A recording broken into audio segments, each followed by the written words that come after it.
안녕하세요. 쓸데없이 공부 많이 하는 언니들 쓸공언니입니다. 저는 여러분의 글로벌 경제 감각을 관리해드리는 정관리입니다. 안녕하세요. 금쌤입니다. 네, 이번 주도 금쌤이 함께 해주셨어요. 네. 지난 한 주도 건강하게 지내셨죠? 네, 잘 지내셨죠? 쓸공님들도 건강하게 지내셨기를 바랍니다. 네. 자, 오늘도 감사하게 초콜릿 댓글이 있어요. 네. 그래서 하나 소개할게요. 예. 자, IDFBSKALA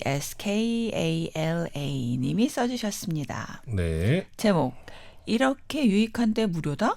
늘 유익한 방송 잘 듣고 있습니다. 쓸공언니들 덕분에 경제 뉴스도 자주 보게 되고 관심도 많아졌어요. 흐흐. 오래오래 방송해주세요. 감사합니다. 네, 오래오래 방송하겠습니다. 네.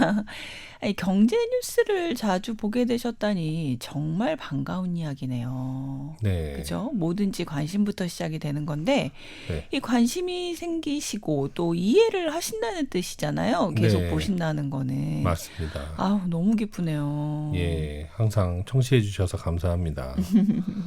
쓸공 언니의 역할 중 하나가 경제를 친숙하게 느끼도록 해주는 거 아니겠습니까? 네. 예, 이 역할을 잘 해내신 거네요. 아, 그런가요? 조금이나마 한 건가요? 네. 역할을. 아유, 다행입니다. 예. FBSKALA님 다시 네. 한번 응원 댓글 감사드려요. 네.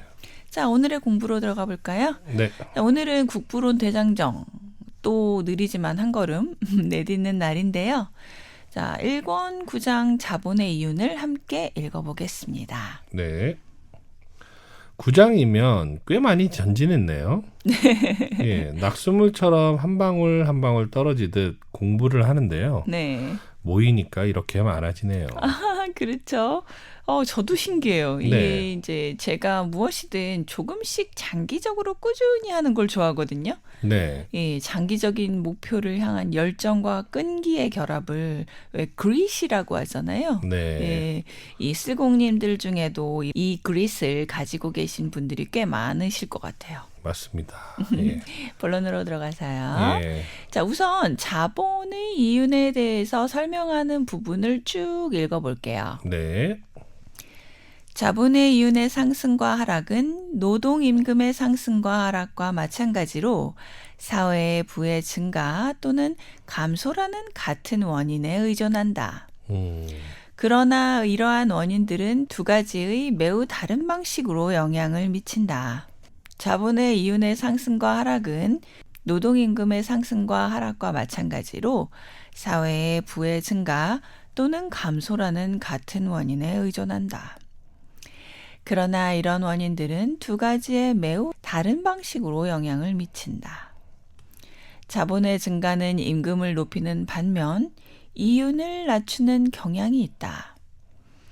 많은 부유한 상인들의 자본이 동일한 업종으로 몰릴 때 그들 사이의 경쟁은 자연스럽게 이윤을 낮추게 된다.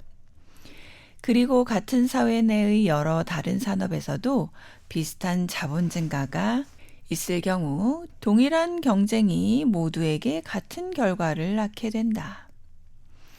이 부분의 요지는 자본이 늘면 노동자의 임금은 오르지만 자본가의 이윤은 줄어든다입니다. 쉽게 말하면 자본이 많아져서 경쟁업체가 많아지면 수익이 줄어든다는 말이군요. 네, 맞습니다. 네. 자, 이어서 자본 이윤의 평균에 대해 설명이 나오는데요. 네. 이윤은 매우 불안정하게 변동하기 때문에 특정한 사업을 하는 사람조차도 자신의 평균 연간 이윤이 얼마인지 확실히 말하기 어렵다. 이윤은 자신이 다루는 상품의 가격 변동뿐 아니라 경쟁자들의 운과 고객들의 행운, 그리고 상품이 육로, 해상 혹은 창고에 보관될 때 발생하는 수많은 우연한 사건들에 따라 달라진다. 따라서 이윤은 해마다뿐만 아니라 날마다 거의 시간 단위로 달라진다. 영국처럼 다양한 산업이 존재하는 큰 나라에서 모든 산업의 평균 이윤을 알아내는 것이 훨씬 더 어렵다. 과거 혹은 먼 시기의 평균 이윤은 어느 정도의 정확도로 판단하는 것은 거의 불가능에 가깝다. 그러나 이윤의 평균을 정확히 계산하기 어렵다 하더라도 돈의 이자율을 통해 그 대략적인 수준을 짐작할 수 있다. 보통 돈을 이용하여 큰 이익을 낼 수 있는 곳에서는 돈을 많이 주고서라도 빌리려고 하며 이익이 적은 곳에서는 그만큼 적게 지불하려 한다는 원칙이 통용된다. 따라서 어떤 나라에서든 통상적인 시장금리가 변하면 자본의 일반적인 이윤도 그에 따라 변한다고 확신할 수 있다. 금리가 하락하면 이윤도 하락하고 금리가 상승하면 이윤도 상승한다. 그러므로 금리의 변화를 살펴보면 자본 이윤의 변화를 어느 정도 추정할 수 있다. 이 간단하게 말하면 스미스는 이윤은 불안정하고 측정이 어렵지만 이자율은 시장에 안정된 지표이므로 이자율의 변화를 통해 사회 전체의 평균 이윤 수준을 짐작할 수 있다라고 한 겁니다. 즉, 이자율이 낮아질수록 자본의 이윤도 낮아진다는 고전 경제학의 기본 논리를 설명하고 있어요. 그러면서 영국 이자율의 역사가 나오는데요. 대충 이랬구나 정도로 한번 들어보세요. 네. 헨리 8세 통치하에 제37년에는 10% 이상의 모든 이자가 불법이었다. 그 이전에도 비슷한 조치가 있었던 듯하며 에드워드 6세 시기에는 종교적 열정에 의해 모든 이자가 금지되기도 했다. 그러나 이런 금지 조치들은 효과가 거의 없었고 오히려 고리대금의 폐해를 악화시킨 것으로 보인다. 헨리 8세의 법령은 엘리자베스 1세 통치하에 제13년 법률에 의해 부활되었고 그때까지의 합법적 이자율은 10%로 유지되었다. 이후 제임스 1세 때의 이자율은 8%로 제한되었다. 왕정 복고 직후 이자율은 6%로 낮아졌고 앤 여왕 통치하 제12년에 5%로 더 낮춰졌다. 이 모든 법적 규제는 매우 적절하게 이루어진 것으로 보인다. 법정 이자율은 시장금리보다 앞서서가 아니라 시장금리에 따라 조정된 듯하다. 즉, 신용이 좋은 사람들이 실제로 돈을 빌리던 이유를 그대로 반영한 것이다. 앤 여왕 이후로 5% 이자율은 시장금리보다 약간 높은 수준으로 유지되어 왔다. 최근 전쟁 전에는 정부가 3%로 차입했다. 헨리 8세 시절 이후 영국의 부와 세수는 꾸준히 성장해왔고 그 과정에서 그 속도는 점점 빨라졌다. 경제가 계속 성장해왔을 뿐 아니라 점점 더 빠른 속도로 성장해왔던 것이다.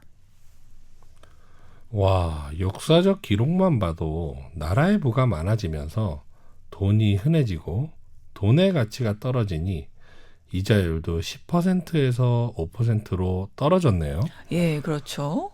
현대에는 중앙은행이 적극적으로 금리를 조정하는데 네. 옛날에는 시장금리가 그야말로 시장 원리에 따라 자연스레 정해지고 그에 따라 법정 이자율을 정했다는 것도 재밌는 사실이네요. 그렇죠. 요즘에는 법정 이자율이 먼저 정해지잖아요. 그죠? 네, 맞습니다.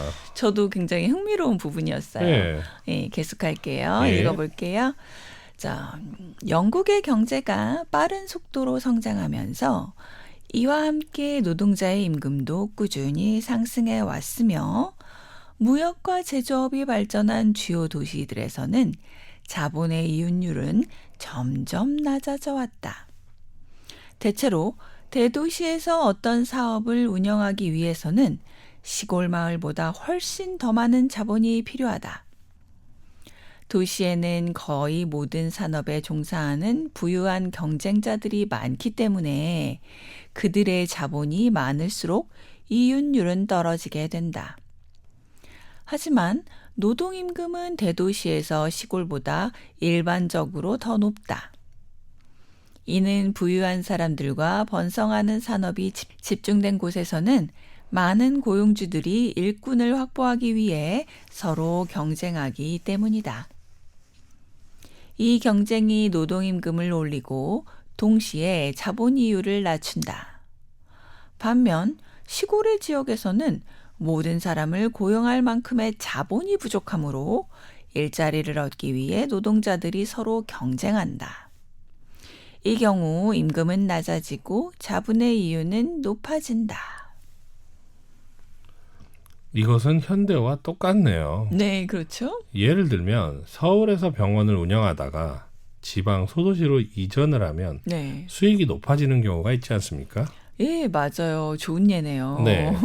이 다음에 나오는 내용 역시 현대와 너무 같아서 제가 깜짝 놀라운 부분인데요. 네. 한번 들어보세요. 네. 스코틀랜드의 경우 법정 이자율은 잉글랜드와 동일하게 5%이지만 실제 시장 금리는 약간 더 높다. 신용이 좋은 사람들도 대개 5% 이하로는 돈을 빌리지 못한다. 에든버러의 은행가들조차도 그들의 어음에 대해 4%의 이자를 지급한다. 이 제가 놀란 점은요. 네. 지금 우리나라 일반 가계대출 가중평균 금리가 연 4.5% 정도 된다고 하거든요. 네. 그런데 이제 1700년대 영국에서 돈을 빌리려면 5% 정도의 이자를 내야 했는데 이 지금의 우리나라도 그 정도를 내는 거잖아요. 네. 그게 너무 신기한 거예요. 맞습니다. 예, 우연일지도 모르겠지만. 네. 네. 그렇네요. 사실 예금 이자도 5%대였으면 좋겠는데 말이죠. 그러게 말이에요. 네. 5%가 아니죠. 네. 자, 여기까지 요약하면요. 이자율은 헨리 8세 이후 점차 하락했다. 이는 경제의 발전과 부의 증가가 반영된 것이다.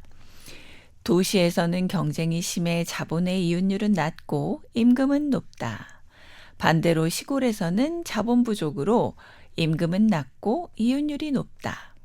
즉, 경제가 발전하면 경쟁이 심화되어 자본 이윤율은 하락하고 임금은 상승한다입니다. 똑같은 돈을 가지고 있어도 그것이 귀한 곳에 가면 더 대접받을 수 있는 거네요. 그렇죠. 예, 역시 수요와 공급의 법칙은 거의 모든 것을 설명하는 것 같습니다. 네, 그렇죠. 네. 이 마법의 수요와 공급의 법칙. 예. 자, 계속해서 스미스는 이자율과 이윤율이 국가의 부와 발전 속도에 반비례한다라고 설명합니다. 이웃 나라들의 예를 드는데요. 스코틀랜드는 가난하고 발전이 느려서 이윤율이 높고 임금이 낮다. 잉글랜드는 부유하고 발전이 빨라서 이윤율이 낮고 임금이 높다. 라고 합니다. 그리고 프랑스는 부유하지만 발전이 느려서 이윤율이 높고 임금은 낮다고 합니다. 스미스는 계속해서 예를 드는데요. 네덜란드를 높은 부와 낮은 이윤율을 가진 성숙한 경제의 전형으로 제시합니다. 이윤의 감소는 쇠퇴가 아니라 자본 축적과 번영의 결과라고 얘기하죠. 반대로 식민지, 북미나 서인도를 말하는데요. 이 식민지는 자본과 노동이 부족하여 임금과 이윤율이 모두 높은 개발 초기 단계의 경제를 반영한다고 설명합니다. 결국 자본 이윤율의 하락은 쇠퇴가 아니라 경제 발전의 징표라는 뜻이군요. 네, 맞아요. 그래서 우리나라도 요즘에 그렇게 예금 금리가 낮은 것일까요? 네. 자, 다음으로 넘어가서요. 네. 아담 스미스는 식민지, 특히 북아메리카의 높은 이윤율과 유럽의 낮은 이윤율을 비교하면서 경제 발전의 일반 법칙을 설명합니다. 식민지의 특수한 상황을 제외하면 일반적으로 높은 임금과 높은 이윤은 함께 존재하지 않는다라고요. 이 부분은 직관적으로 생각해 보아도 임금을 많이 주면 자본가의 이윤은 당연히 줄어드니 그럴 것 같네요. 네, 그렇죠. 네, 자, 스미스는 자세히 어떻게 설명하셨는지 함께 들어볼게요. 네, 새로운 식민지는 일정 기간 동안 그 영토에 비해 자본이 부족하고 인구 또한 다른 나라보다 적은 상태에서 출발한다. 즉, 토지는 많지만 자본이 적은 경제 구조다.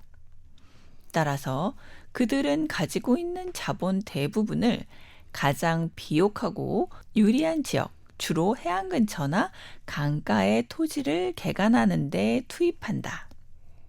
이건 보면 그 미국이나 호주의 네, 초기 발전 도시들이 다 강가나 해안에 있잖아요. 네, 예, 이거 같은 원리네요. 네, 자, 이런 토지는 자연 생산력에 비해 헐값에 구입할 수 있기 때문에 그 토지를 구입하고 개간하는 데 쓰인 자본은 매우 높은 이윤을 낳으며 이처럼 높은 수익률 덕분에 식민지의 농장주는 자신의 자본을 빠르게 불릴 수 있고 일꾼을 구하는 속도보다 더 빨리 경작지를 확장한다.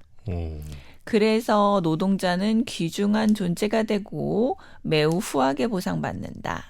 근데 이게 여기서 이제 또 노예제도라는 문제가 잠시 떠오르네요.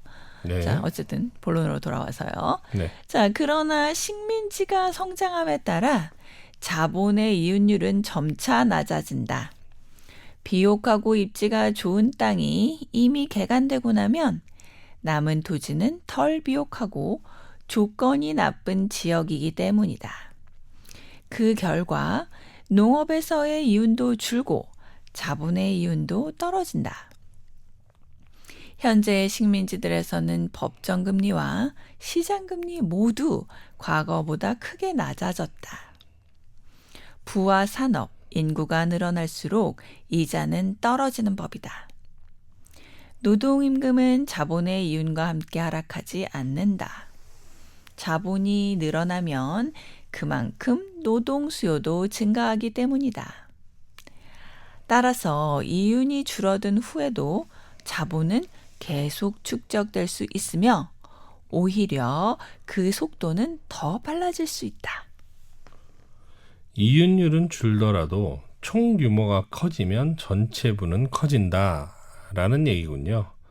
이것은 박리담회의 원리와 비슷하네요. 네, 맞아요. 네, 이 1700년대에 스미스 교수님이 박리담의 개념을 설명하신 거죠. 와, 대단하세요. 네, 이 현대 자본주의에서는 같은 현상이 규모의 경제, 대량 생산으로 나타나는 거죠. 네, 이 대기업들이 단위 이익률이 낮지만 시장 전체를 장악해서 큰 이익을 내잖아요. 네. 이것은 박리담회와 동시에 자본 축적과 효율화의 결과이죠.